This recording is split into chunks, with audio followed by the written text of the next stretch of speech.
विस्फोट हुआ मुस्लिम आबादी को लेकर एक रिपोर्ट के सामने आने के बाद। रिपोर्ट में दावा किया गया है कि 2051 तक हिंदुओं की आबादी बहुत घट जाएगी और मुस्लिमों की जनसंख्या में रिकॉर्ड तोड़ इजाफा होगा।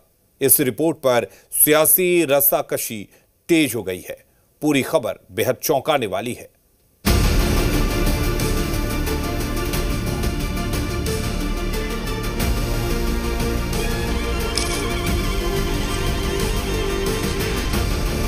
एक है तो सेफ है। बटो मत, बटे थे तो कटे थे। एक है, नेक है। बटेंगे तो कटेंगे, एक हैं तो सेफ हैं। ऐसे ही कई नारे देश की सियासी फिजा में इस वक्त खूब गूंज रहे हैं। खास तौर पर इन नारों ने महाराष्ट्र की सियासत को बदल कर रख दिया है। विधानसभा चुनाव में अब ये बहुत बड़ा मुद्दा बन चुके हैं और पूरा चुनाव अब इन्हीं नारों के इर्द गिर्द घूम रहा है। लेकिन इसी बीच महाराष्ट्र में सियासत का रुख मोड़ देने वाला खुलासा हुआ है। हिंदू और मुस्लिमों की आबादी पर एक रिपोर्ट आई है जिससे खलबली मच गई है। दावा है कि अगर ऐसे ही मुस्लिम आबादी बढ़ती रही तो आने वाले समय में हिंदुओं की संख्या में भारी गिरावट आ जाएगी। TISS यानी Tata institute of social sciences, इस संस्था की एक रिपोर्ट ने महाराष्ट्र की सियासत में हलचल मचा दी है।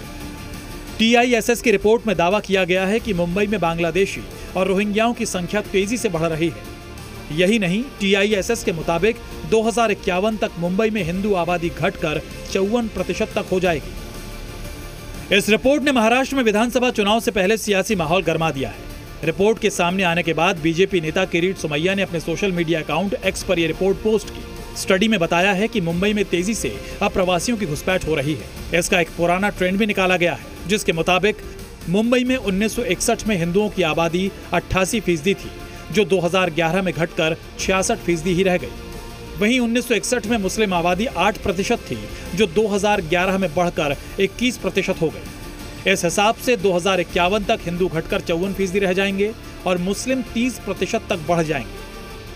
TISS के मुताबिक मुंबई में मुस्लिमों के बढ़ने की सबसे बड़ी वजह अवैध बांग्लादेशी और रोहिंग्या है। रिपोर्ट में बताया गया है कि मुंबई की झुग्गियों में बढ़ती अप्रवासी आबादी की वजह से इंफ्रास्ट्रक्चर पर असहनीय दबाव पड़ रहा है। रिपोर्ट के सामने आने के बाद राजनीतिक तूफान आ गया है। बीजेपी और कांग्रेस के बीच आरोप प्रत्यारोप का नया चैप्टर खुल गया है। जिस प्रकार से मुंबई पर बांग्लादेशी रोहिंग्या अतिक्रमण बढ़ रहा है, 2051 तक मुंबई में हिंदू आबादी सिर्फ 54% रह जाएगी।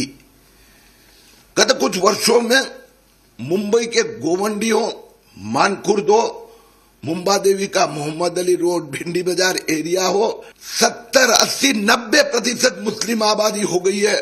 इनकी बौखलाहट के अलावा कुछ नहीं है। बुरी तरह से चुनाव हार रहे हैं। चुनाव हारने के अंदर जब हारते हुए देखते हैं तो इसी तरह के जहरीले बयान देंगे, इसी तरह की जहरीले बातें होंगी। देश के अंदर मोहब्बत की बात होनी चाहिए। देश मोहब्बत से चलेगा, देश नफरत से नहीं चल सकता। देश में मोहब्बत की बात होनी चाहिए। आप अपनी विचारधारा का प्रचार प्रसार करिए, लेकिन नफरत मत बांटिए, नफरत मत बोइए। ये नफरत जो आज बो रहे हो, उसे काटने में बहुत वक्त लगेगा। सियासत अपनी जगह है, लेकिन वास्तव में ये रिपोर्ट बेहद चिंताजनक है। रिपोर्ट के मुताबिक मुंबई में डार्क नेटवर्क की तरह पूरा सिस्टम काम कर रहा है।